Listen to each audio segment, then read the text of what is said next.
Fleischer, and I'm here with my friends Paul Wernick and Rhett Reese, the writers of the movie, and Jesse Eisenberg and Woody Harrelson, the stars of the movie. Say hello, everybody, so you can hear your voices. Hello. Hello. Hello. Now you know who everybody is. This first shot is kind of interesting just because it was shot in a parking lot in Georgia, and we rotoscoped everything and made it look like Washington, D.C., but this was in fact... Is that Bush?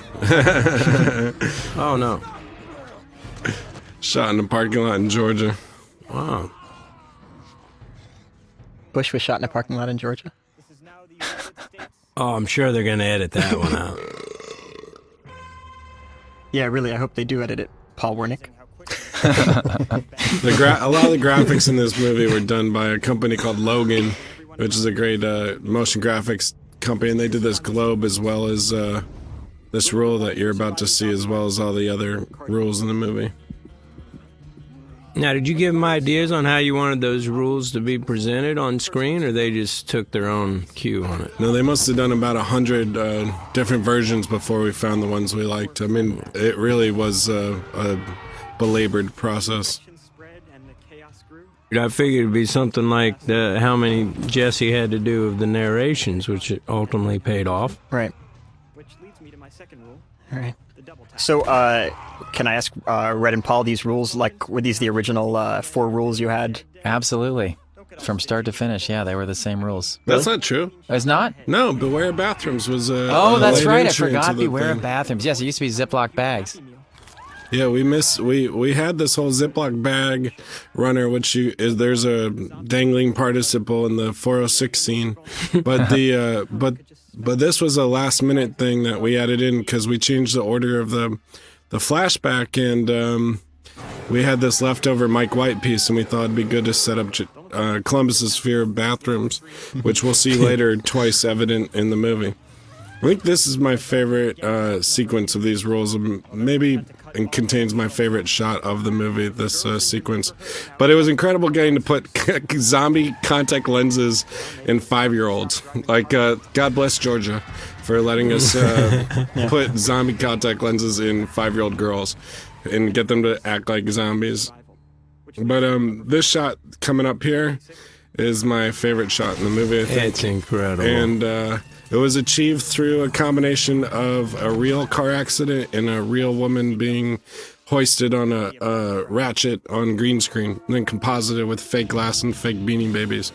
But when the landing is what is so bizarre, because she smashes her face into the pavement. How did you achieve that? It was on a ratchet, and we had pads on the ground, and so we just painted out the pads and like made it feel like she was on the actual cement. But yeah, she really did fly, and she really did land on the ground, but it was a softer ground than a real pavement. And then we added the blood when her face hits in post. Yeah, that does a nice trick. What I love about that seatbelt shot is it's that moment in the theater when the audience, you just know they get the movie. Like, you can almost hear that moment in Right, that specific tone of Yes. comedy. And then Metallica. Go ahead. They always seem to like this part, too. Yeah, then Metallica comes in. because the guy's in the suit. And and drives us home. But this was shot with a camera called the Phantom camera, which shoots 1,000 frames a second and is a digital camera. And then again, Logan just killed it with these titles. I love opening title sequences, and I think Fincher maybe is the best at doing open title sequences. And so a lot of people have compared this to The Watchmen, but I actually did this before I even saw The Watchmen. So, but I am really proud. I'm proud of these opening title sequence. Ladies and gentlemen, Mr. Rhett Reese. Yes. Cameo appearance by our writer, Rhett Reese. I'm picturing my writing partner, Paul, in front of me as I'm shooting that guy. Oh, I didn't even know that was you, dude. Yeah. I regret not being the zombie running behind you on that one. I wish it would have been. That guy down there is me. I'm in Jesse, what do you remember about shooting this sequence?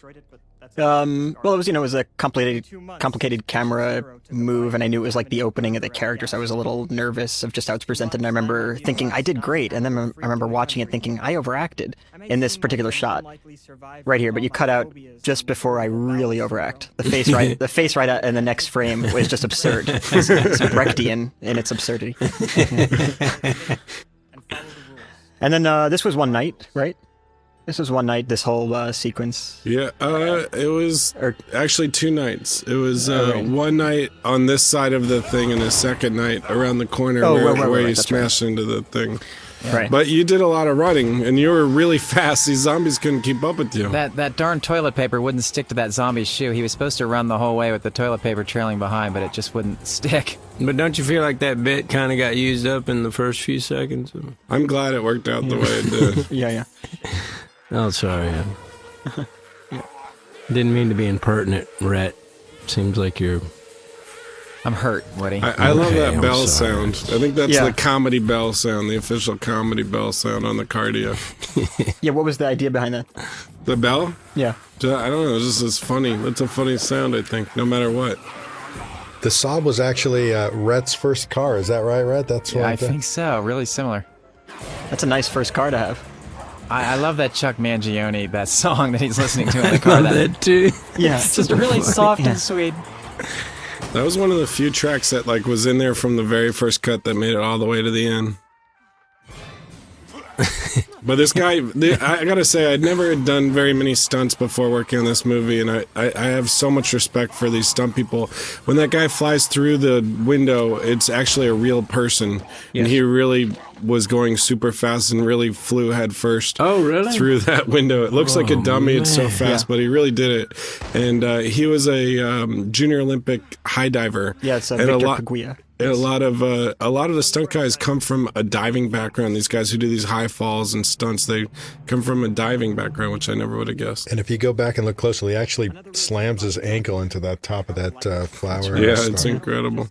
He lives directly across the street from me in New York, incidentally. Really? Yeah, so that's why I was extra careful while fake shooting him. Well, I gotta say, this location was my absolute favorite, I think, of the shoot. We had this elaborate kind of ground plan that our production designer Maher Ahmed had constructed, kind of laying out where the cars would be. It was kind of done with these pseudo matchbox cars in the road, and we knew exactly where we were going to position all the accidents.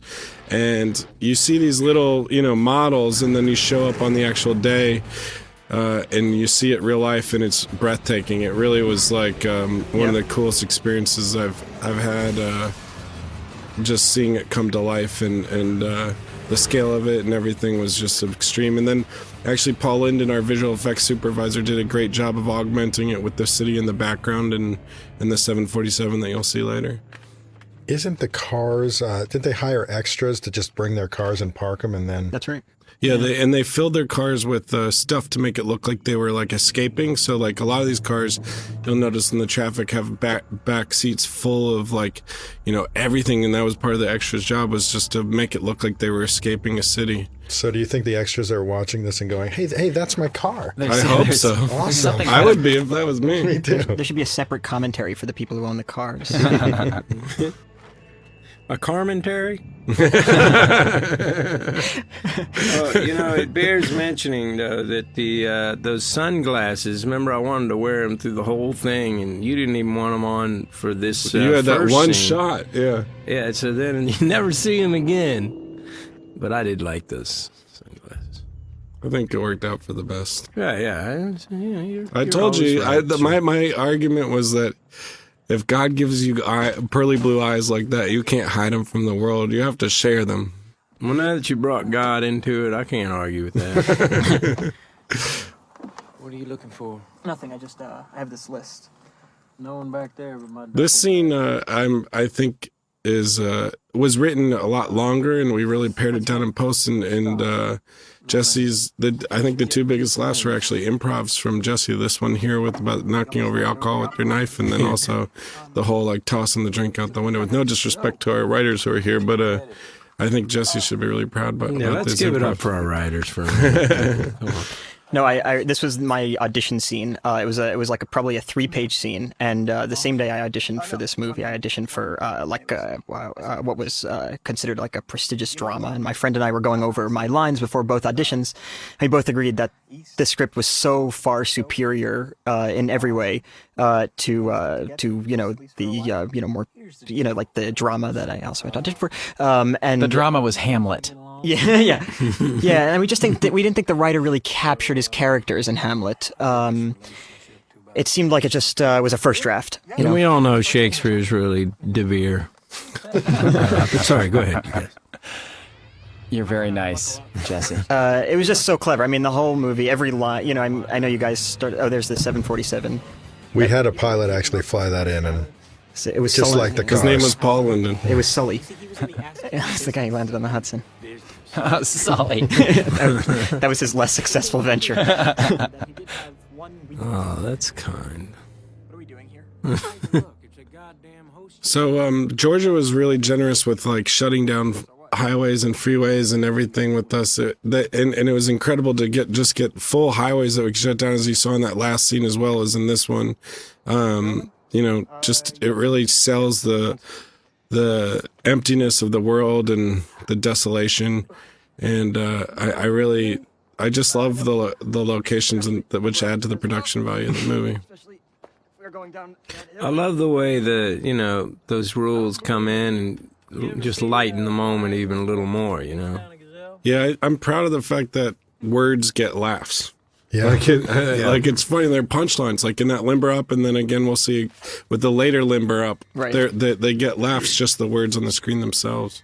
It's like you're part of the inside joke. It's like it's the kind of thing where you like nudge your friend who saw it too, but you want to let him know that you saw it. Now, didn't we have a thing at the end of this scene? I realized that I'd made the mistake of not jumping on those, and you said, "All right, let's shoot it again." We shot this after the thing of jumping up and down on the snowballs. I honestly don't remember but I'll take you for your word. But I thought it is super funny. I mean, it gets laughs, just like the popping of those bags, which is a great sound. Like as you step on them, all the air comes out and makes pop sounds, like as you step on all those bags of snow. And this is, I love this so much. You brought it. It's so funny. I remember standing by the monitor waiting to go into the bathroom to do the scene, and it was just scripted that he's waiting for me outside the car. And I looked at the monitor and said, what the hell is he doing? And it was so funny. I mean, it's like, this is kind of a unique movie in that, most of the time we're all together. So, the special times where you're not, in the scene with each other, it's fun to watch each other, and, it was just so funny. Well, it's also was really hard selecting which part to take, because, he did so many different versions that were all so funny, and it really, it was hard to pick the ones, but I love what we ended up with. And this right here, look for Charlie Chaplin right now. Just watch this. I love this. You see Charlie Chaplin right there? Jesse is extraordinarily physically funny. Well, that didn't come out right, but especially naked, which you'll see in the next scene. Shot. Yeah. Your topless scene. Yeah. you could have very easily been a silent film actor. I've been told that I shouldn't speak in movies. My whole life, all I'd ever wanted was to find a girl and fall in love. There it is, ladies. Get it. I look like my ancestors who were victims in World War II. No. Come on. The one thing we share is girth. That screenshot's going to be on Mr. Skin in about 3 days. And I'll probably be masturbating to it. Just by accident. This was our very first day of shooting the whole movie. And as a first-time director, I was really nervous about the whole thing. But Jesse and Amber just really did a terrific job. And it started the movie off on the right foot, I think. I was really confident in this performances that we got. And it really just, it felt right. It felt good. Jesse inhabited the character perfectly. And Amber actually really did a terrific job. Mountain Dew? Yeah. Right, this was the first scene we shot. The Ziploc bags. That's moment. yeah, exactly. That Keeps was them a crisp. residual of That dangling participle. So, tell me what happened. Can you actually have a payoff without a plant? Apparently. I mean, I feel like we do in this movie, because that Ziploc bags line gets laughs. Yeah, the idea was that you were supposed to keep things that could be destroyed by moisture, like batteries or matches or ammunition, in a Ziploc bag so they wouldn't get spoiled. That was the rule. Ruben, you ended up with one of those mustard colored. No, jackets, actually, didn't it's you? the other way around. Is that I right? was the inspiration for the mustard-covered I like sweatshirt. I'm a big fan of hoodies, and I had that exact one. I was like, I know it'll look good. It looks good on me, so you might as well get it. Amber was only there for just 2 days, and worked really hard while she was there, and I think did a really strong performance. Yeah. No. You should be scared. A homeless man just tried to eat you. That's like the right kind of scared. That's reasonable scared. You know, I get scared for things that like don't make sense at all, like clowns with red noses, or like the rags they use to wipe down tables when you finish eating. Jess, did you feel yourself falling in love? When I first saw the movie, I fell in love with myself. I just think I think you just get behind the character right away. I know you're worried that your girlfriend's listening to this commentary, but it's okay. You're a human. I mean, Yeah, and it's okay to love oneself. You know, I don't. The irony of that whole clown thing is that your mom used to be a birthday clown, right? Yes, according to Conan O'Brien. No, it's just been it's been the go-to interview question in the last few weeks for interviews. But yeah, my mom is a clown. My mom was a birthday party clown growing up. It was, you know, she figured out a way to not be a frightening clown by not wearing the big shoes and not wearing the red nose, which is why I fought for the red nose reference. The squishy red nose. Yeah, it's primarily for my mom. This is the biggest scare in the movie, and when I go to theaters now, I like to turn around and watch the audience jump in their seats when she appears. yeah, it's pretty freaky. Yeah. What's that sound? Oh, yeah, I like this. You know, I think the movie is genuinely scary because every scare is like specific. Like when the girls are on the blast off at the end, everybody that falls is scary. And then when you see these movies that's just all special effects, you know, it just starts to dilute each one. But like that initial scare, you don't expect it coming because you just had like, you know, a 5-minute scene of, you know, ultimately what is banter, right? I love what you tell her. I'm so fucking sorry. Right. I gotta say, this scene was really great, but when we switched over from our temp music to the score that our composer Dave Sardi made, it elevated it to a whole nother level because it's very specifically scored for every single moment, every single move that she does, and Dave really just elevated the film in a real way. I think this scene is one of the shining moments, as well as the entire Pacific Playland sequence, which is almost like 15 minutes of nonstop composed music, like beat for beat with the action, and it's something that a process I'd never been through before, scoring music for a film, and he really just nailed it so perfectly. This punk rock kind of rock and roll version with this horror overtones, like it's I think something that people will be referring to in the future. I think it's very strong. Well, they can't refer to it in the past. I love this part. That toilet lid was actually half a lid, correct? And then they added the other half in digital effects, right? A lot of that happened with the bat too, like where the actors just hold half of the thing so that they can swing it closer to people's faces, and then they augment it digitally to make it a full toilet lid. But that I was sound, wondering about that because it really seemed like he just swung it right on. yeah, no, it's halfway there, and but that sound of that porcelain hitting her head is a sound that's very satisfying. And that was the most excited I saw Ruben on the entire shoot, was when that freeze frame happened and he pulled out his storyboard and he held it up to the monitor, and there was the storyboard looked precisely like the shot. You got it just perfectly with the lid poised and her head flying through the air. It was just beautiful. Like jumping up and down. It was the second day. Yeah, it was day 2. I think I was just really happy to be making a movie. Partly that too. Yeah. West, we're here, it's back east, here, it's out west. Yeah, and this set was also great. Although the scene feels like, I mean, it's one of like maybe 2 scenes that feels like not as pumped as other scenes. But the set is so great. Why like it doesn't necessarily progress the story. We actually had this out for a long time, but Gavin Pallone, our producer, made a big argument for like just showing the devastation, and that applies to this scene as well as the one where you guys are walking through the town. Mm-hmm. And he says there's value, even though the jokes aren't like laugh a minute, just seeing kind of the scale of it. But I'm sure it wasn't very environmental, but they took all those cars to a parking lot and lit them all on fire, the bus and everything that's in that scene, and then carried them to the set so that it would look amazing. But I'm sure there were some noxious fumes that were released to the atmosphere as a result of that. So I apologize, Woody. Oh, no need. Okay. Yeah. It's only Earth, you know. Yeah, apologize to God. What about you? Me? Yeah.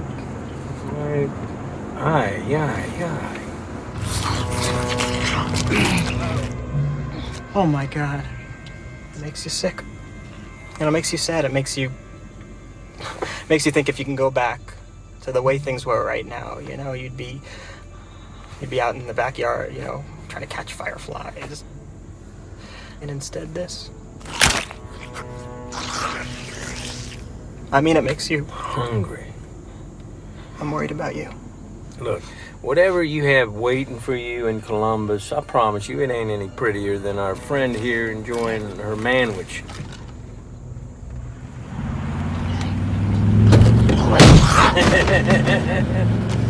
Tallahassee had a sick sense of humor when it came to zombies. Zombies aren't the most lovable creatures, but he really hated them. In fact, the only thing he was more obsessed with than killing zombies was finding a Twinkie. Something about a Twinkie reminded him of a time not so long ago, when things were simple and not so fucking psychotic. It was like if he got a taste of that comforting childhood treat, the world would become innocent again and everything would return to normal. What are you, prospecting? Jesus Christ. You are a dangerous man.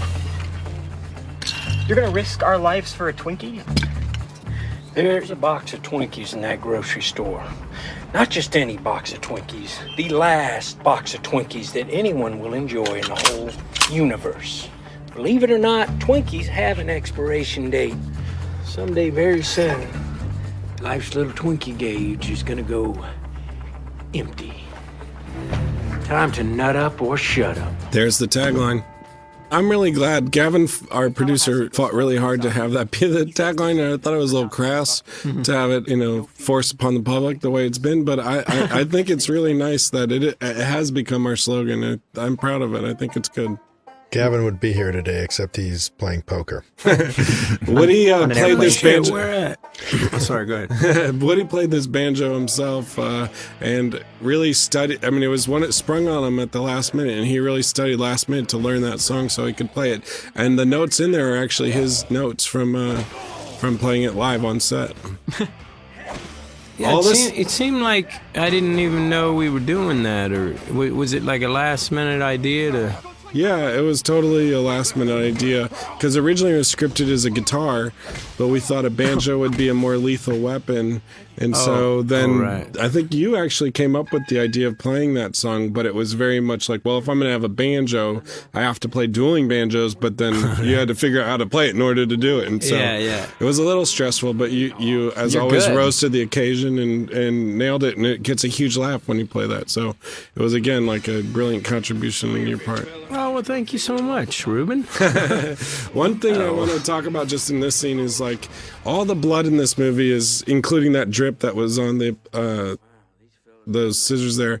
It's all fake. All the blood in this whole scene is done with visual effects. We didn't have any practical blood on set, and we worked with a really talented company that augmented all those scenes and filled it out with the splatter. And I think it's, for a zombie audience, very satisfying, but also, it just adds to the zombie factor of the movie.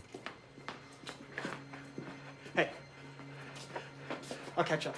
The introduction of a new character, Emma Stone. Rule number 22. We were very lucky to get Emma. Know your way out. She is someone that I've always loved from Superbad and the House Bunny, and she's just a really original. I don't think people really can believe it that she's only 20 years old because she's so mature and she looks so adult, but she's so young and has such poise and is so great, and really stepped up to the role. I don't know if this is appropriate to say, but she actually was originally cast as 406, and then through a series of circumstances got elevated to Wichita, and she completely kills it. So I feel very lucky that everything happened the way it did. We're just looking for a way out. No. she's just a little girl. Don't talk about me like I'm not here. Right, sorry. Look, I know that you're really sick. Wow. But Emma is the funniest person you will ever meet. Man, woman, child. Just so happens that she's like a beautiful woman as well. But she is the funniest person you will ever meet in your life. She really is funny. And Such a joy to hang out with. And then Abigail, the other newly introduced character. Yeah, Abigail's another just like force of nature. I mean, the fact that she's 12 years old and you talk to her like she's your peer and she's a kid. You forget that she's a kid because she's just so mature and so insanely talented. You forget till she gets into Hannah Montana. Yeah. But yeah, she is so great. And in this scene, she was crying through the whole thing, like really crying. And then when it turned around and you were shooting other people's, overs and stuff, she kept crying. Like, she was so amazing, I thought. She's amazingly talented. She, it's no surprise she was nominated for a Cameo Award when she was like 8 because she's supernaturally talented. And we cajoled her into saying the word fuck for the first time in this movie. A couple times, and then it didn't even make it in. Now that you mention it. We'll take your weapons, your car keys, your ammunition. And if you got it, sugarless cup. What the fuck? Wait, why are you guys doing this? Well, better you make the mistake. We had to actually get Abby's mom's approval for her saying fuck, correct? Yeah, for sure. But it was funny because she was so uncomfortable saying it, but it's just so funny when she does. I felt bad that it didn't make it into the edit, but as everything I did, like we killed so many babies as the cliche goes, in the process of editing this film. There's so many funny moments that lost, but I just really always tried to focus on story and character, and I never want anything to be gratuitous or lag, and so I just try to keep it as pared down as possible. Having not seen a lot of these movies, is it rare for these movies to have characters that feel... I also don't get sent these scripts necessarily, so like I don't read them that much, and I also don't see them. But like, is it rare for like the characters to seem this rich and full? I mean, it seems to me that it is. No, I think that's why we're all here, is because Brett and Paul wrote such an incredible script with such well-rounded characters, and I think all of us had a sort of just inherent rejection of the genre. I don't want to admit that, to our genre fans, but like we were a little intimidated by the title, and I think it was only after opening the script and reading it that we were all so smitten by the characters and the original voice and the sense of humor that Rhett and Paul created that what was attracted us all to the project. No, that's true. They created a hell of a world here. Can we give it up for Rhett and Paul? No, really, truly, like we're all very lucky to be here, and it's because of what you guys wrote, and I think you guys should be really proud. Conversely, when you're sitting alone, in your apartment envisioning a world, to have you gentlemen and the ladies bring it, and everyone who worked on the movie, bring it to life like this and have it be even better than your imagination, it just fills you with a joy I cannot describe. Oh, that's very sweet. The tank actually was not added in post, correct? Right. No, this is the scene that Gavin fought for, just because he thought there was such production value that even though that conversation about Zombie Kill the Weeks, even though it does set up the concept of Zombie Kill the Weeks, it doesn't get huge laughs, but he thought there was so much value in just portraying this devastated world. And this was Noonan, Georgia, a small town outside of Atlanta that we shut down and filled it with our, production designing. Once again, this is fully representation of the talent and hard work of Maher Ahmed, our production designer, who just transformed this world so significantly. And that tank was actually a someone's personal collection. That is a U.S. government tank that was owned by a private citizen, and a full working tank. So beware, Noonan, Georgia. Wow. You can buy a tank in this. You can actually buy a tank. That shouldn't be allowed. And that was the one scene where I remember Ruben told me that I was overacting when I was watching Woody bash the van, and because there was always, you wanted me to overact a little bit more than I was hoping to, except for that scene. And This an improv, Woody? This middle finger? I think you came up Yeah, with this on the was. set. Yeah. And it gets a big laugh. Like, I think this hands on the wheel is the funniest thing. It doesn't get that big laugh, but when Woody pulls the finger, it gets a big laugh. And then this falling line is one of the biggest laughs in the whole movie. This rednecks, which I think also was an improv, right? Yeah. It was. Yeah, it was. I'm sorry. I just want to say I'm sorry to Rhett and Paul. Not at all. And rednecks. It's a redneck. Don't apologize to Red and Paul. Apologize to the And the gun rednecks. enthusiast. You I don't want even know. You want to know something? I've heard from multiple people now who've seen the movie in the South, and apparently they go crazy for that line, bigger than any other line. They think it's hilarious. So Yeah, my parents saw it in North Carolina last night, and they said that got more laughs than anything. And again, Van Halen was in the trailer, and the marketing guys actually put it in there. And it was so great in the trailer that we decided to include it in the movie, and it just adds a lot of energy, and it's kind of the defining song of the movie in a weird way. This bugs me. I'm oversteering this wheel. Oh boy, we had to It was compensate at for a that. point where I thought that I pictured myself weaving in and out, and I don't know what I was doing. Well, Woody's talking about the fact that all the driving in this movie, with the exception of one scene, was shot on green screen. So what you're watching now actually was in a studio, actually a warehouse in Georgia, and was shot against green screen, and we composited in the backgrounds. I just want to mention really quickly that this dog is Abigail Breslin's dog, who she adopted while we were shooting at the grocery store. There was like a veterinary hospital, and they had that dog there, and she fell in love with it. That's right, because we were going to use a different dog, right? Right, yeah, we auditioned a couple dogs. She adopted that dog whose name's Sully, and when she adopted the dog, we said, okay, well, we're going to get him training so it can be Woody's dog, Buck, and that's Abby's dog, who she still has to this day. Incidentally, the dog is now a person. It's become a little blonde boy. It's now Abby's brother. But again, this is green screen driving that we just happened to fill in the backgrounds. This is another terrific location. It's called Spears Road. It was about an hour and 10 minutes outside of Atlanta. We scouted forever. I just wanted it to look like Middle American, and unfortunately in Georgia, you got to get a ways out of Atlanta to find this kind of look, but this road just is amazing. And one of my fondest memories of the making of this movie are those hay bales in the background in this shot. We had to move them. To be there? Or? No, we put them all there. Matt Harrigan once brought in all the hay bales, but we had to move them for camera. So like in between shots, we'd have to like push them back. And I went over and I started rolling it. And then Woody Harrelson comes over and started rolling it alongside of me. Me and Woody Harrelson are like pushing that hay bale along on the side of the road on Spears Road, and the way the far out in Georgia. And I just was so happy at that moment. I was like, we're making a movie. It was really great. I can't watch this scene without staring at that gun the entire time. It's the greatest gun in the movie. It's I wish I could remember the name. It's like a Benelli shotgun or exactly. something. What is it? An Italian shotgun. It's an automatic shotgun, and it just looks so badass when he says, "These are really big guns." Yeah, that gun really is a big gun. Well, part of the joy of a Benelli is what. Yeah, part of the joy of zombie movies is the killing. People always ask us, "What was the best kill?" and things like that, or what was your favorite kill?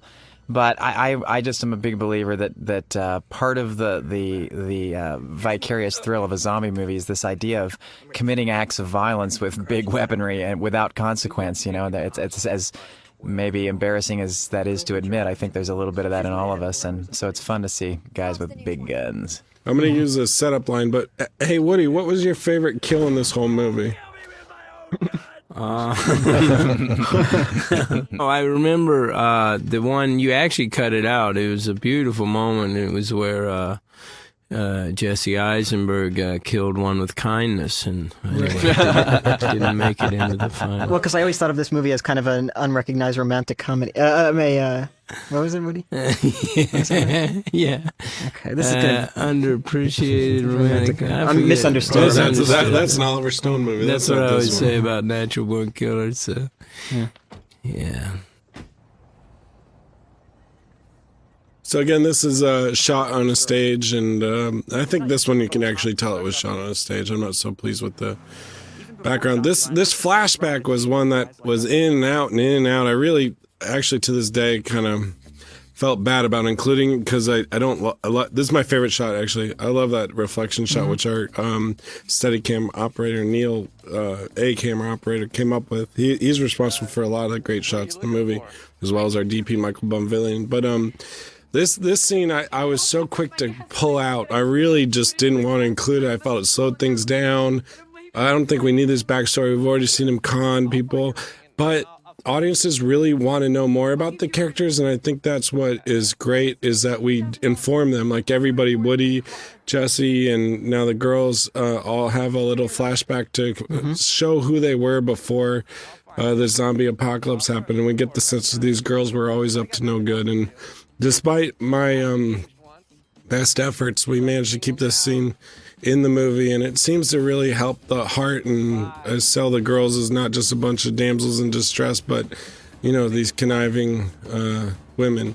There was a lot of push and pull on this particular scene throughout the process of this script, and 4.5 years ago in summer of 2005 when we wrote it as a pilot, it got pulled out by CBS, interestingly, and then when they did not make the pilot, we put it right back in, and again, it's just been one of those contentious scenes that seems to have come in and out of the script throughout the process. So. It is a little slow, but it also gives you a sense of why each of these characters has survived post Zombieland.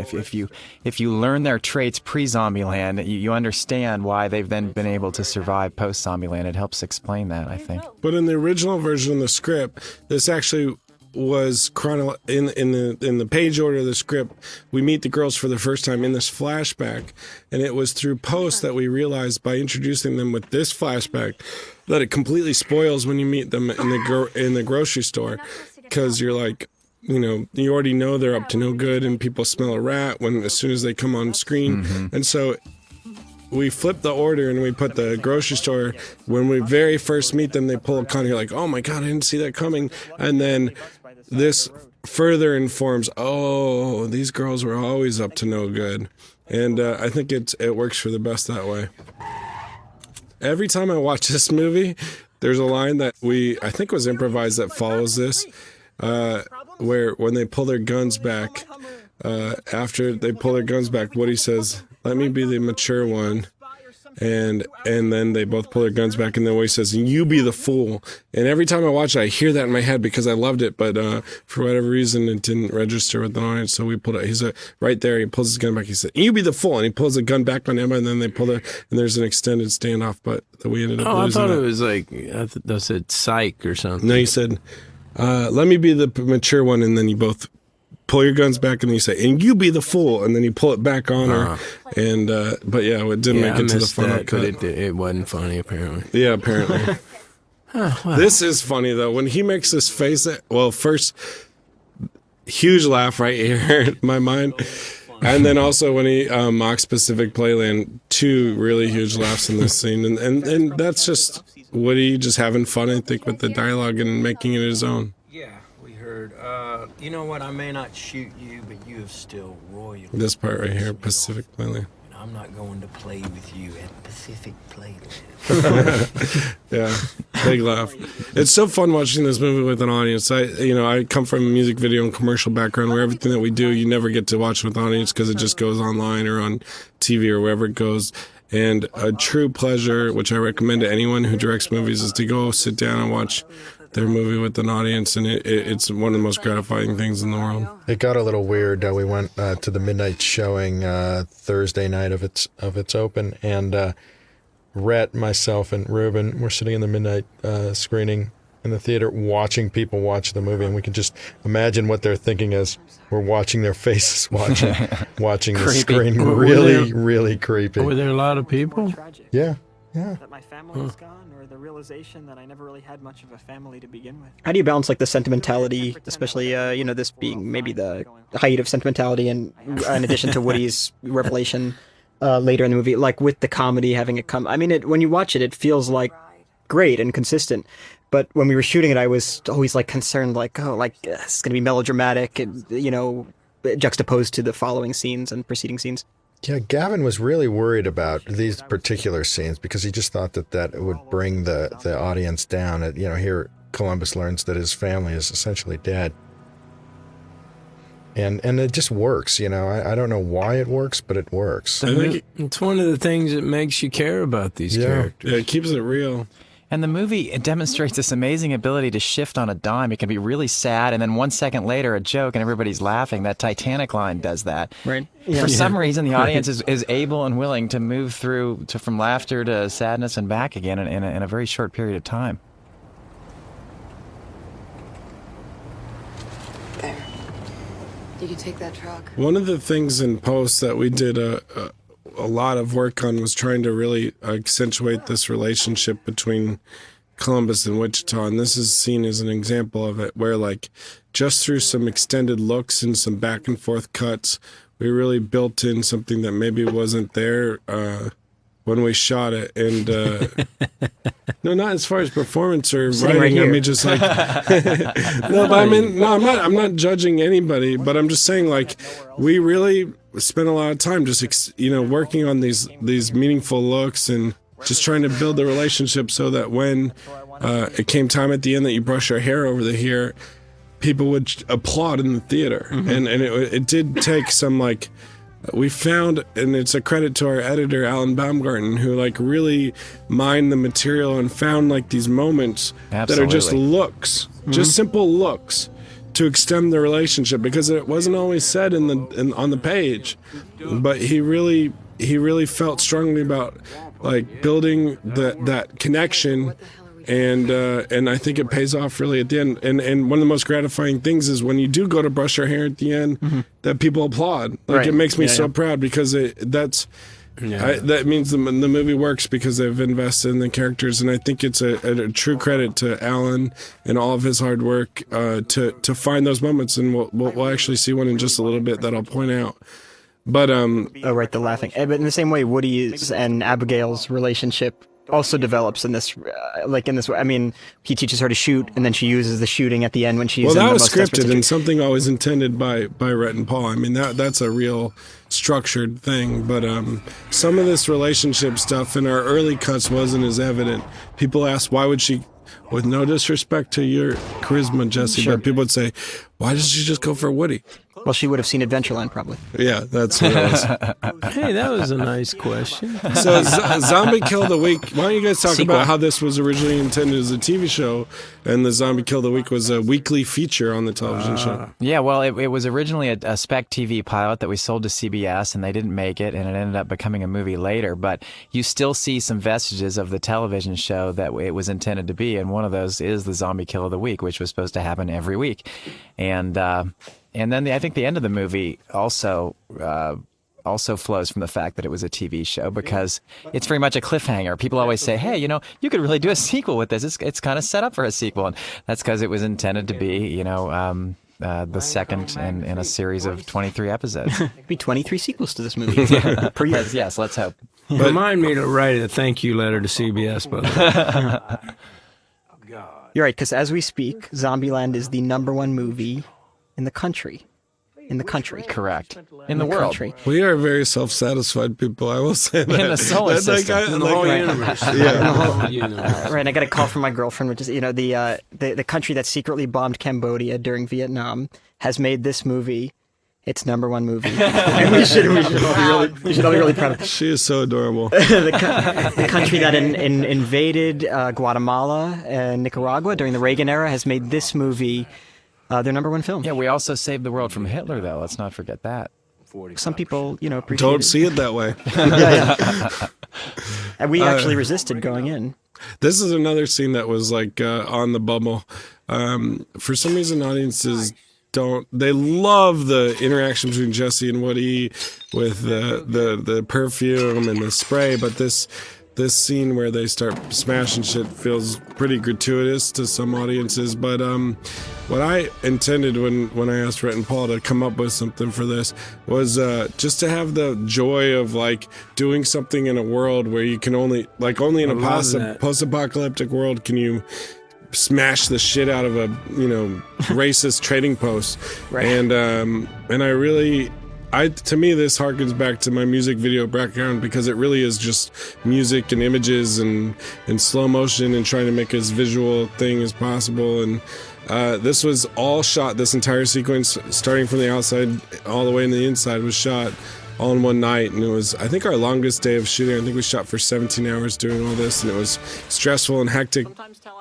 You know, despite what anyone else might think, I'm really proud of this sequence. I think it's lyrical and cool. You should and I be. like the I music. love it. You should be. It looks amazing. I threw out my elbow throwing a pot against the wall after you guys wrapped shooting. Now, this next scene, I think, is a real credit to the talent of our actors. Like this entire thing, I forget how it came to be, but we had a montage driving to LA just to show passage of time, and we basically just set up a 4-shot and played musical chairs, and we would just let everybody riff and come up with funny things. And Woody and Abby have like a hilarious dynamic, and Jesse and Emma have hilarious, and Woody and Jesse have a hilarious dynamic, and everything that's said in this whole process was all just, you know, kind of improvised, basically. Wasn't this the last day of shooting and all green screen this last day? It may have been. I honestly don't remember. Jess, I think it wasn't it? Yeah, I think so. Yeah. She's only famous when she's Hannah Montana, when she's wearing the wig.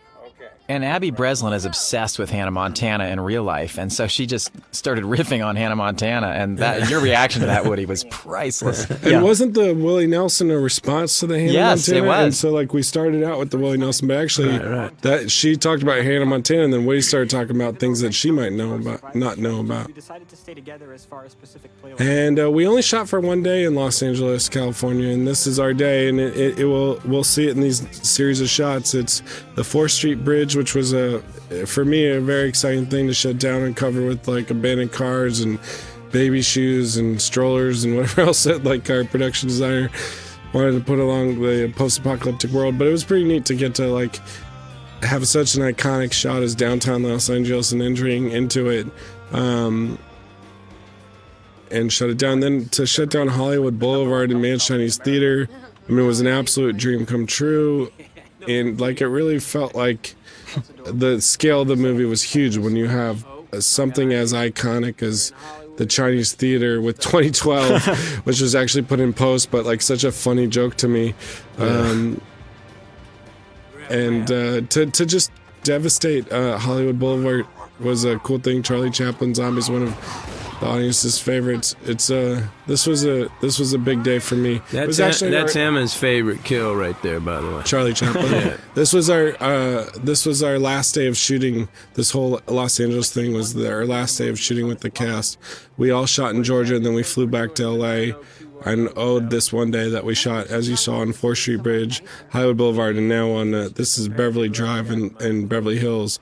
And the tilt down from the palm trees to the cars, like that classic kind of Annie Hall. Iconic Annie Hall, Beverly Hills Cop shot. And then now we're back in Georgia. This mansion was a 40,000 square foot mansion in Georgia that we were able to use as a location. An acre of land is 43,000 square feet, and this house is 3,000 square feet shy of an acre. That's how big this house was. Yeah, it is huge. There's nothing shy about this house. I agree with that. And that reveal, That's the biggest laugh in the movie. Gets a huge laugh. That's the biggest laugh in the movie. Woody, tell us the story, please. Well, how we managed to procure your friend as a part of this film. No, well, what happened was someone dropped out who will go unnamed, who was going to do it, also a friend. And so really the last minute, I think it was probably like less than 2 weeks before we were shooting. It was less than a week. It was supposed to be a generic Jewish couple in Beverly Hills, which... Bubby and Peepaw. Anyway, so thank God he, It's the one thing in the script. I love the script. I always hated the celebrity appearance. But do you hate it now? And now it's like the greatest thing in any movie ever. I always hated it because I thought it like, I thought it just... I don't know, just like... I never understood like the tone of the movie until I saw it for the first time. You don't like popular culture. Right, I try to pretend like popular culture doesn't exist. Hey, come here. Whoa. He has his own movie theater? Whoa. Okay, I'm gonna teach you a little something about Bill Murray. King slept right here. Dibs on the bed. too soft for me anyway. Something strange in your neighborhood. Who you gonna call? Oh, this is so exciting. You're about to learn who you're gonna call. So Jesse and Abby were kind of in their own world in the theater, and then we shot. This is actually an extra. This was a stand-in, and we wanted to build the tension, kind of like the classic horror movie.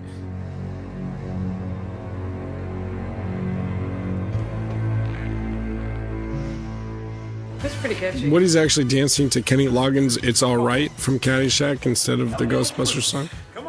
But we decided to run the Ghostbusters through all the way because it was just too discordant to have so many different songs happening at once. The horror music of Kenny Loggins and the Ghostbusters, so we just went with horror music and Ghostbusters. Every time I watch this following scene, I feel regret because Woody had an idea for a shot that I didn't get after he gets hit with this. He wanted to have a blurry POV. The shot right here, I wanted to have a blurry POV, and he suggested it, and I didn't shoot it, and now we're left with an over, and I really regret it because it would have been better. And that was a good solid hit right there, by the way. I'm on fire! Ouch! You're not a zombie. You're talking. You're okay. The hell I am. I'm sorry. I didn't know that it was you. Are you? What's with the get up? Oh, I do it to blend in. You know, zombies don't mess with other zombies. A buddy of mine, makeup guy, showed me how to do this. Cornstarch, some berries, a little licorice for the ladies. Suits my lifestyle. I like to get out. If you spend time with Woody in public, you see how many people come up to him and do this kind of thing to him. Was it fun for you or interesting to turn the tables and be doing this kind of shtick to another actor? Well, it really wasn't just shtick because I really do feel that way about him. Even though I know him, I just think he's so great, One of your movies a million times, and I even love your dramatic roles and just everything. 6 people left in the world. One of them is Bill fucking Murray. I know that's not your middle name. I've been watching you since I was since I could masturbate. I mean, not that they're connected. Former Queen Sheba about to become a master champion. Woody murders this scene. Like, a lot of this is improv. A lot of this is Woody's just completely just stepping up and blowing us all away. And Woody is the big hero of this scene, and specifically this scene, and just murders it. And I don't know. I think this is a true testament to the hilarity and talent of Woody Harrelson in this scene. Well, that's very kind of you, Ruben. Thank you, sir. No, I mean it when I say it, though. You get all the laughs. And then this next shot, this insert shot right here, that's Alan Baumgarten. Work with a talented person who is more talented and smarter and more experienced than you, and they will make you better as a director. That's my advice to young aspiring directors. That insert shot, he was like, this is a comedy insert, and we actually shot that as a pickup because it's funnier. This is the actual Peter Venkman and the actual proton pack that Sony Columbia Pictures was nice enough to send out for this. Don't cross the street! I don't want to cross. Don't cross the street! 35 feet long, weighing approximately 600 pounds. That's a big Twinkie. Your sister is single, right? There's nothing long distance or anything. No. Oh, good. And if she had like a type, if you can have a type, what would that be? She kind of goes. A lot of people tell me their favorite scene in the movie is when they're recreating Ghostbusters. Is that right? Yeah. But I love this. That was Paul's idea. That throwing over the popcorn. Yeah. Super funny. And then this, when we watch this with an audience, people here start to titter when he says, "I'll get him."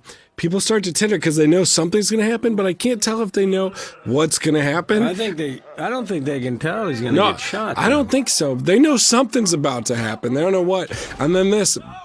Biggest laugh of the movie. By far. You don't hear the next few lines. Yeah.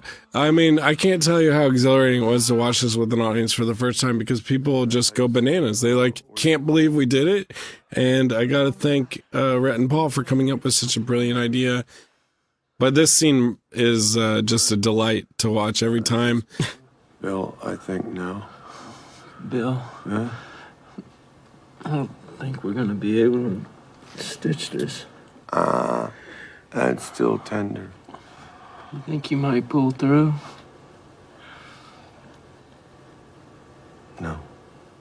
That's so weird. He's the master. You know, that sometimes gets lost in a theater because they're still laughing from the previous stuff. It's just, One of my favorite reviews, I mean, we're so self-content, but one of my favorite reviews described this as the undead pan, because he's the master of the deadpan, but like the zombie version. I think that sums it up. It's so surreal, but so funny.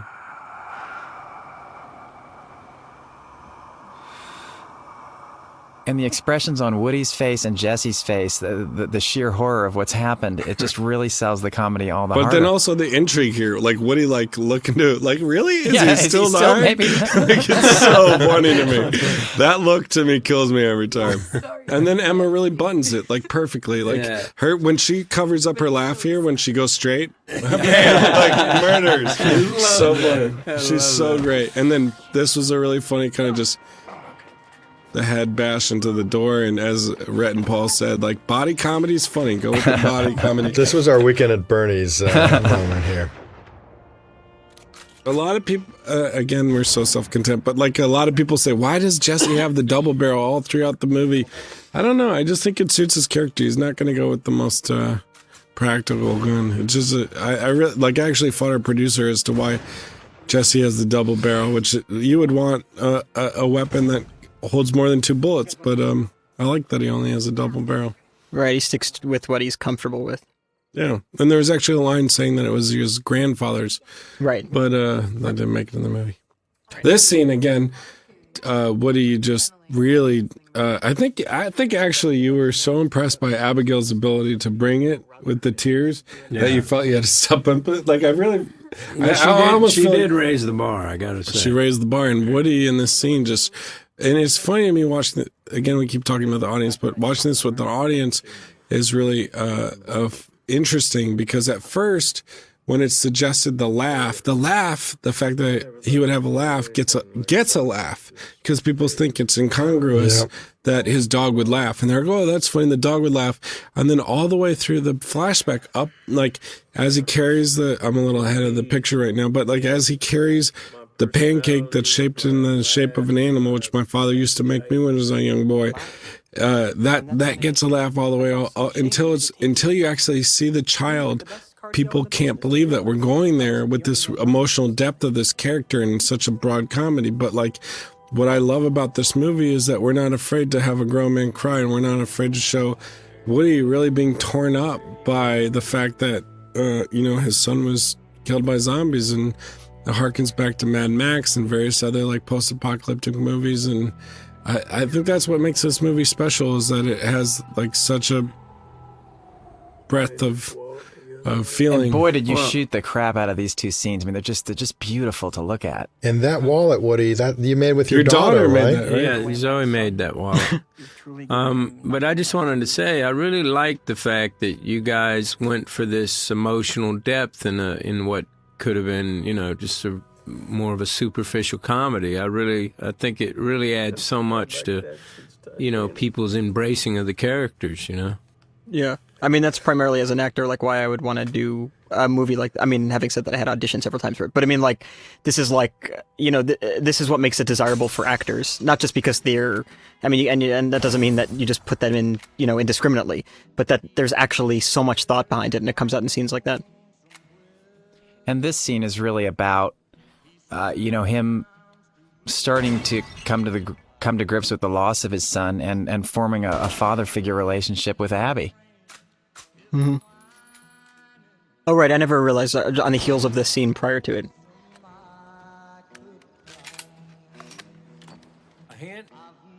A lot of people don't know this is actually outside. This guy has a pool and a garage with a full plate glass window into his garage so he can look at his Rolls Royces. And this is an exterior scene, but it looks like an interior just because of the vastness of the location. Because you never really see the sky out here, do you? Right. This is again one of my favorite scenes in the movie. This is my favorite scene. I always tell people this. I love this scene. Yeah, this was the audition scene for I don't think my character, but it was for the audition scene for the girl's character. And I remember after I had gotten cast, I was involved in the auditions for all the women who were auditioning for this part, and Emma came in and just like blew me out of the water because I was like improvising all day and showing you, Ruben, how funny I could be, that, I can come up with a different thing for each actress, bring them on a different, PG-13 or R-rated movie or whatever that she comes up with. And then she just came in and just destroyed me. She was so funny. She made me look like an idiot. No, I'm sure that is not the case. She might have thought that, but she's hysterical. I mean, she's genuinely hysterical, and she doesn't ask you to laugh at her. She's not the kind of person that makes a joke and like, waits for you to appreciate it. She's just really genuinely funny. And without sounding super pervy, like just seeing her in a t-shirt as opposed to her leather jacket, which she wears throughout the movie, it's like just a t-shirt she looks sexy in, which is like really cool, That is super pervy. Yeah, that's the 4 glasses of champagne talking. I apologize. You But really went creepy pervy on the show. This is where it gets weird. All right. Just to see her drinking that bottle of wine. I'll tell you something, I'm going to kill myself when I see her drinking that bottle of wine. I just want to jump in a big thing of pudding. she's tremendous. She's absolutely tremendous. One but thing Jesse, sorry, go ahead. Sorry. One thing that kills me every time I watch this scene is that our production design department completely slacked on our wine bottles. Like, she's drinking BV, and there's actually 2 Buck Chuck, and then like nobody will watch this except me. But all I can look at is the labels and how cheap they are. Girl's choice. Those bitches. I know. No, I will not stand for this. Oh, you know what? On behalf of all the 8th grade girls, I would like to make it up to you. Relax. Scotty's old news. There was a real fine line with the character of Columbus. You have to make him geeky enough that we get that he's never gotten the girl, and yet we had to make him charismatic enough to sell to the audience that he actually could get this girl. And that all rested with Jesse and his ability to play socially awkward, but also charming and even self-confident in some strange little ways. Like you rode that line, and it's my bread and butter, and it worked. I love when you put your hands up on her shoulders there when she first hugged you. Yeah. The classic 8th grade that Frankenstein dance. We all did that at one point. Well, thanks, Rhett. I mean, yeah, that's one of the things that was, written into the script, is that he has this kind of like arc and becomes more of a man.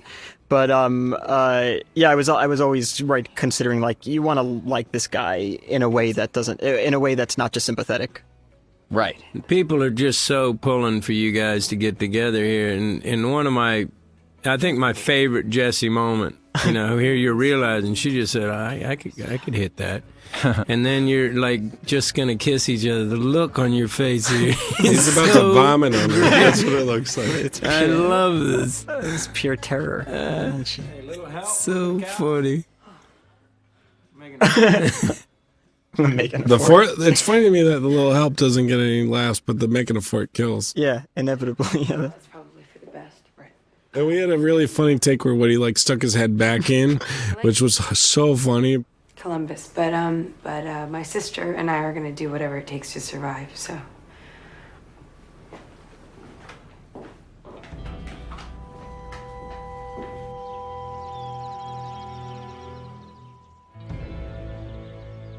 So there was a big chunk of movie cut out here where she makes a shower. Wichita makes a shower, and then Woody uses all the water from the barrel of water, and then that's why they leave. And we were so glad that was gone. We had a naked Woody, the full buttocks in that shot, which was very exciting for all of us to shoot. But ultimately, we decided once again the four your glasses of champagne talking there. The girls' departure, we decided to ground in the characters' relationship so that the girls, Wichita felt herself getting too vulnerable, and that's why she left, as opposed to just being frustrated that this shower that they'd been aspiring to was gone. We tried to base it off the relationship. Just survived the zombie apocalypse and drove halfway across the country.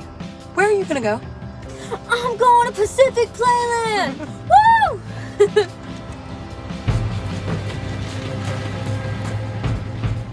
And this is a great shot, and then Abby delivering that line, and that's another. It's a difficult line. It's like a necessary line. Like, I'm going to Pacific Playland. It's a difficult line. It's a necessary line in a movie, but like, it's like the skill of like, it's such a rare skill. Like 12 years old, like she's like has like this kind of self-aware irony that she's able to sell a bad line. Is that what you're saying? It's a necessary line. It's just a hard line for an actor when when you have to act excited about something. It's just a difficult thing, because there's no way to like, there's no way to. It's hard to do it sincerely, and she just balances it so cutely, wonderfully. Comfort me. It just made me feel more alone. Hey. This always gets a laugh too. I think because the surfboard comes No, into it's frame. actually the reveal. It's a classic reveal. The hat.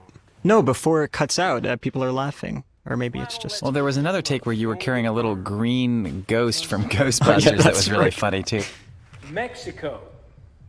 You know what they call... You can see that in the later shot. You can see the slimer, actually. Oh, I'm sorry.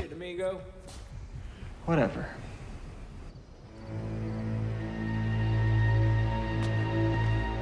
We should probably just watch the movie from here on out.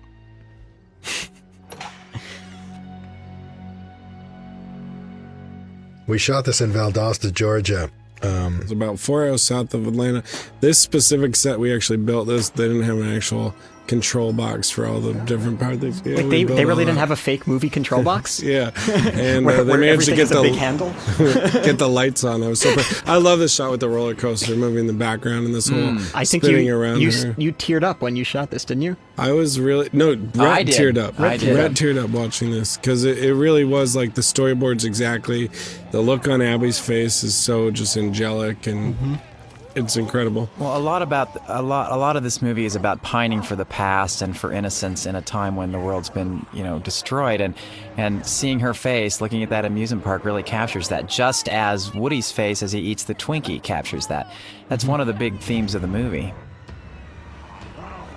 I gotta say, we got really lucky to get to shoot at this amusement park because we scouted in New Mexico, we scouted in Louisiana, and we scouted a much bigger park close to Atlanta. But through various circumstances, we ended up in this small town in the very south of Georgia, and it ended up being the best option just because it was so cinematic. The park was so agreeable. The people who worked there worked so hard to accommodate our vision. This was all night shoots through the night in the freezing cold in February.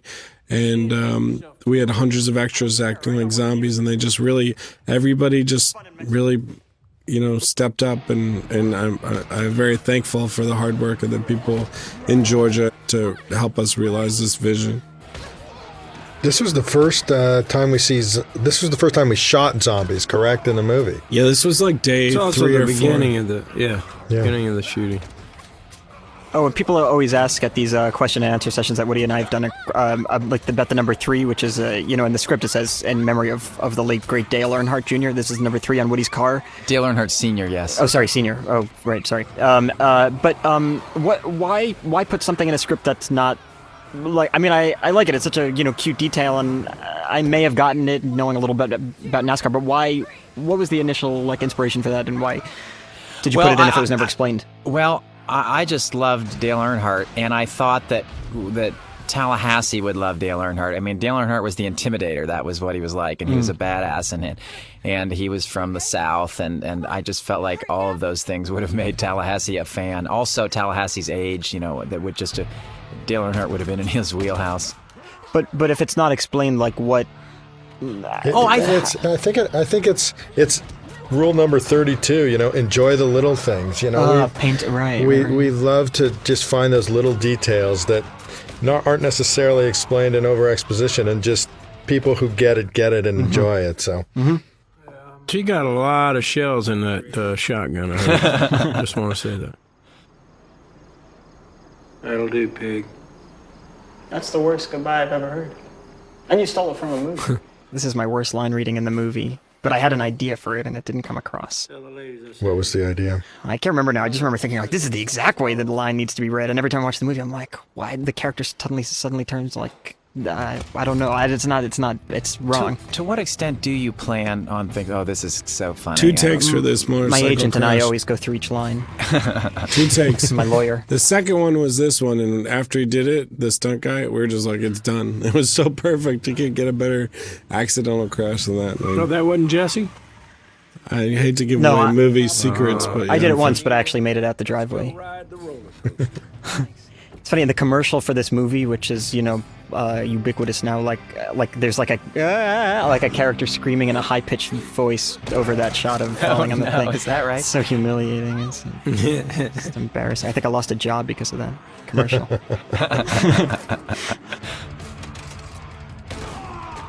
We rode this ride the first night we went there to scout. Remember that with Gavin?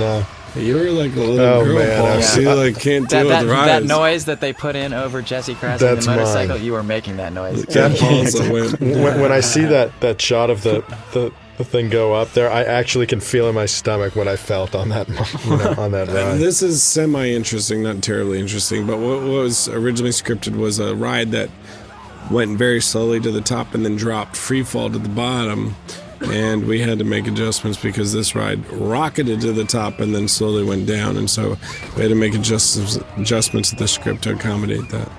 This shot I'm actually kind of proud of. This is a real dummy that then gets gets replaced with a digital double and split in half. So what do you do with the dummy? You have to erase it from each We frame? erase the dummy and then fill it in with the digital dummy, but it's a combination of the two. I also love the score in this. Dave Sardi killed this. Like just this, I rock out when this comes on. I just headbang to this. The score music, right the here. music is one of the stars of this movie. I think the music is just awesome. Does it get back end? We're trying to negotiate for the I sequel. love how you call back that exhale, but it's just so subtle, you know. It's So like so many perfectly things in the script. It isn't like you don't lean on it too much and just move on. It's so great. Yeah. This was my first night of shooting with Woody Harrelson, and I gotta admit I was a little nervous this night. I didn't know what to expect, and I was intimidated. But luckily, Woody just was so generous with his talent and so accommodating, and it ended up being a beautiful partnership. Well, that's another beautiful, kind thing you said. I've disagreed every time he said Thank this. you. Rhett's still holding that early thing against me. I can't remember what I said, but I like some of this this. driving is done by Tim Trella, the stunt I guess co-stunt coordinator on this with George. No, he was a stunt double. Stunt for double. Woody. Oh, I thought he did something. And Yeah. he is just the most. I was the passenger in some of this, and it was just the most exhilarating experience I've ever had. Him doing these 360s every time he hit it exactly on point. And you and Tim have worked for a long time together, right? yeah, Woody? we've done a lot of movies together, and he's done so many great stunts. I gotta say, made me look good. But his driving skills are through the roof. This was a challenging scene for you to play, Jesse. I remember you having a lot of questions about this. Well, just scene. it didn't make any sense the way we were doing it. It just there was something illogical about it, and it's cut together now, fine. But actors like I mean, it's not uncommon, to question everything, not realizing that it's probably going to be cut together as an action movie. But it just there was something off about the blocking, and it bothered me so much. Anyway, it's good now, and you cut this scene down, we trimmed 100%. We trimmed almost. this down a lot. Yeah. Yeah. And it's so sweet. And I asked my mother, my mother saw the movie, I said, just one question. Did you understand that, Woody's character is sacrificing himself for me? And she's like, yeah, of course. I'm not stupid. And that was the one thing I was always worried. Would it be clear that he's doing that? Because it's such a sweet kind of resolution for them. I never got that till now, ironically. You should. I'll give you my mom's number. She'll explain the whole thing to you. Just half kidding. Right. I actually love that people are really worried about you, Woody, and that people think you're going to die, especially in the box. And I don't mean to ruin the surprise for everyone, but it's so gratifying for me when you're alive and we do that tilt up off the bodies, which Manohla Dargis described as a whole costume, that you actually survive and people applaud in the theater. It fills me with joy. I think probably every DVD commentary takes revenge on Manohla Dargis. That's ever been recorded. Right. Woody, you actually did that stunt, right? You were on that ride flying around shooting. Am I wrong? Well, I was, but I think that I thought Tim did the jumping over the fence and jumping onto the ride. I'm quite sure. Yeah, and then he did. I'm just like on the ride, like You're duct taped onto the ride. yeah, like I had it pretty easy. Let me put it that way. But again, we shot all the amusement park stuff the first 2 weeks of the movie, and I was very, very, very lucky to get to work a gentleman by the name of George Aguilar, who was our second unit director and stunt coordinator, and he and Woody would just go off and shoot all this amazingly fun stuff while, not to say what I wasn't doing wasn't fun, but he and Woody would go do the roller coaster and that spinning around ride and the box, and like it's just a testament to the talent of George Aguilar that these sequences look so good, because I really had nothing to do with any of them. This just reminds me of a video game right here. It's just so cool, Oh, yeah, this shot behind him is so exciting, especially the one following this, where he shoots the guy. This one. Is the Yeah, best I shot. love It's my watching favorite shot this. in the movie. Yeah. It's so exciting. Yeah, that's nice.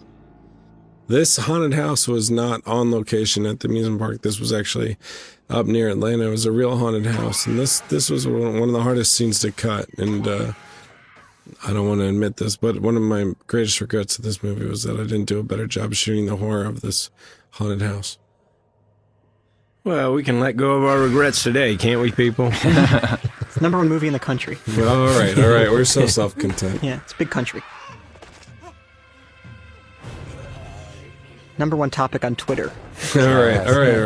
Back to the. There's nothing self-satisfying about that. That's just a obvious statement. Facts. You can't argue with the truth. Yeah, and some people, I have a little bit of a regret here. I'll go ahead and say it. Some people have complained about the fact that these smart girls jump onto this blast off and put themselves in a very precarious position. It's not the smartest move ever.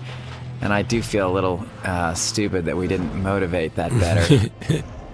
Let me just say that this piece of music, which Dave started to tell, the ecstasy of blood, the Stasi de Volto, is my favorite piece of music in the movie. And Morricone and Sergio Leone were a huge influence on this film, and there is a really hard act to follow when you got Morricone involved, and I feel like Dave Sari just absolutely surpassed him with this piece of music. This is great. This is Jesse's favorite kill. Oh yeah. The upcoming. This is my least favorite shot in the whole movie.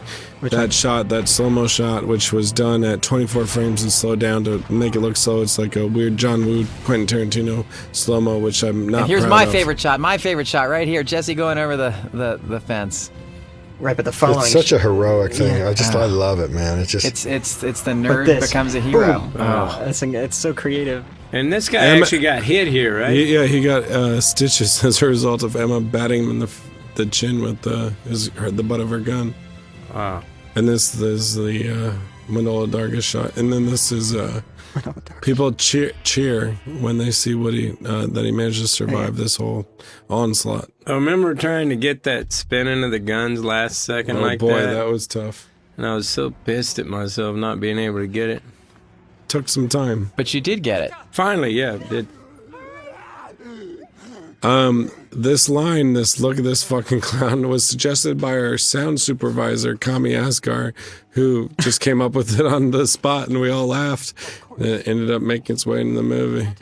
And this guy, Derek Graff, was a lineman for USC. His father's like a hugely famous NFL stunt coordinator. No, stunt coordinator. His dad's like a big stunt coordinator. And Derek is the most menacing and scary clown you could possibly imagine. And we had a lot of trouble with this sequence because I didn't shoot it well. There's not nearly enough beats to it. And thankfully, because Alan, our editor, is so talented, and Dave scored it so well, it is satisfying. But what would you have added shot-wise?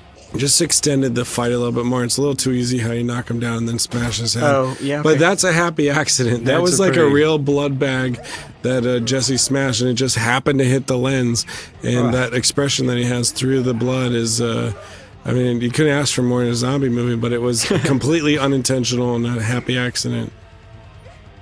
This, to me, is like the whole break thing, and I blame myself, but for some reason people buy it. But it's just, we need to get the movie over with. Like, he's got to kill everybody. We assume that he killed the final boss, and there's just one more person. The girls are in jeopardy, gets him. but I love how the music restores to the like kind of carnival music, telling the audience that everything's good. And then this Black Keys cue is one of my favorite. I think it's my favorite piece of music that's not original in the movie.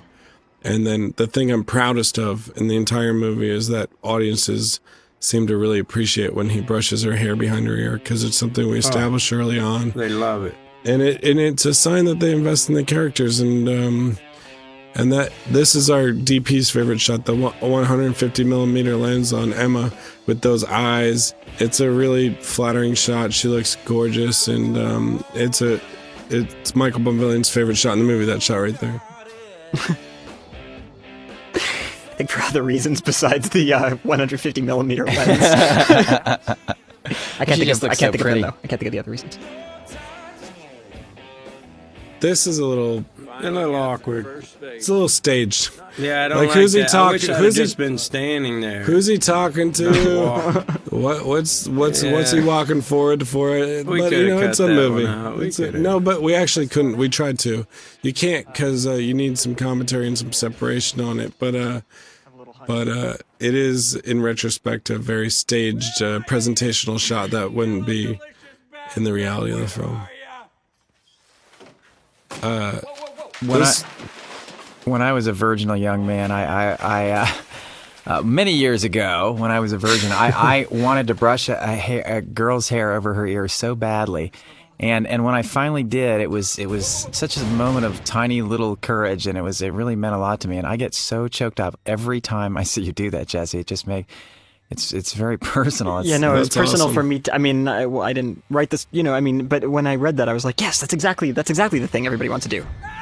Because there's just something very emotional about it. Anyway, Did I'm you shutting ever? up now. Did you ever get to do that? Yeah.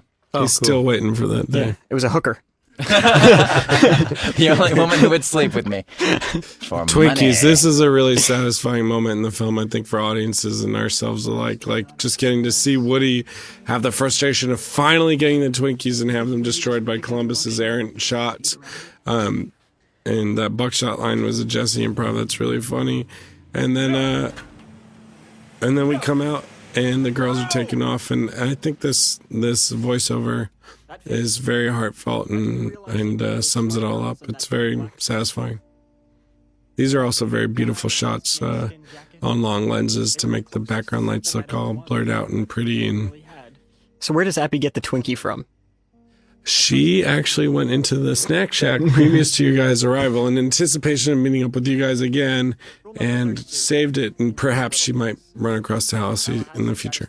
I thought you got it from the props department.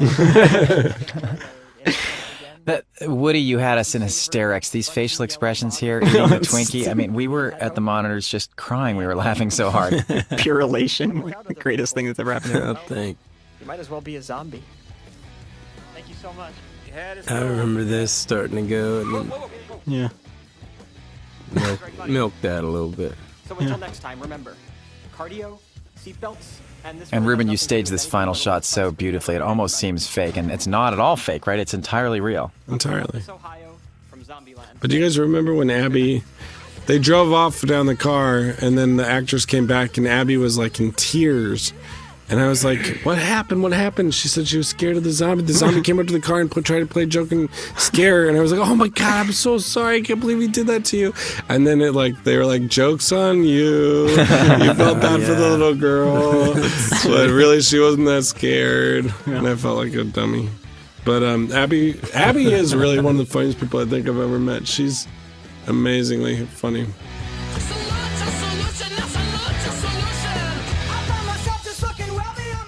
I'm sure everybody's listening to this commentary at this point, but all these names that appear on the screen, one of the things I like to say that's unique to the experience of a director is that you are the person that gets to work with every one of these people. Like, everyone in production never met anybody in post. Like, the actors didn't get to meet a lot of these people. Like, but I'm lucky enough to have worked with all these people, and I really do know who they all are. And previous to working on this film, I never would have expected that anyone would know who all the names at the end of a movie are, but it's a testament to how hard and how collaborative it is to make a film that, like, these hundreds of people all contributed in very significant ways to make this movie. And I feel like everyone whose name's listed on this film should feel really proud about what we all collectively contributed to. And that's my thing that will probably get edited out. But we have to kind of fill the time because we do have there's a very exciting still. thing at the end that, like, I used to be the guy who waited to the end of the credits every time in a movie, and then you'd be so frustrated when there wasn't something to reward you at the end of the credits. And so I made sure that if anybody who actually sat through all these names who mean nothing to them got some reward for doing that. And It's also a way to lure someone back to the theater who did leave too early and then found out subsequently that they missed it at the end, and then they come back. They have to come back to see it the second time. Well, my wife went and saw this last night in a theater in Maui, and everybody was leaving, and she was yelling out, "Stay! Stay for the end!" People That's thought she awesome. was nuts. That's awesome. We were really lucky. I felt so cool to have Jack White like sing us out like on the way to have this Raconteurs track, and then I was so pleased to be able to reprise the Dave Sardi Ecstasy of Blood, which I previously mentioned as a part of this ending music, which you guys will only have to suffer through a little bit longer if anyone is actually still listening to get to see the final little snippet.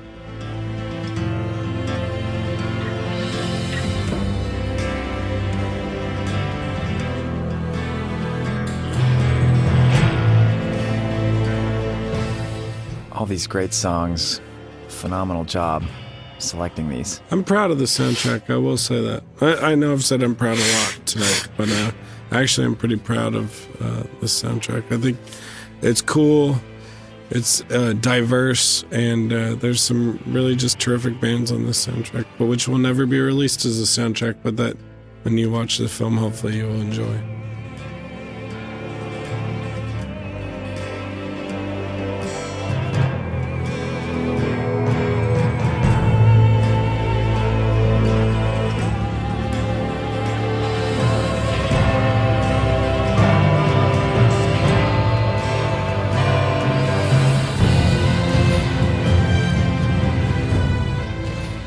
I think we're getting down toward it now.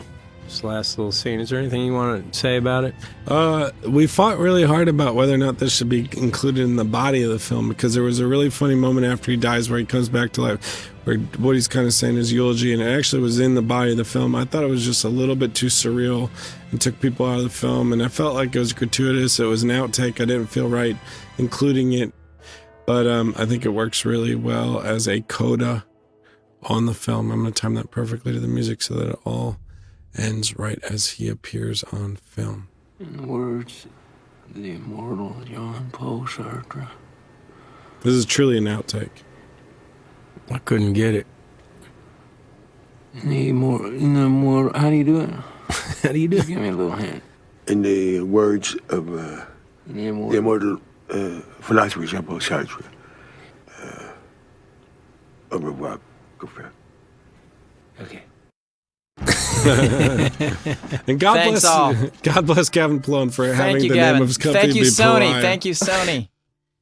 All right. Thank you all. This was fun. Thank you. Thanks, guys.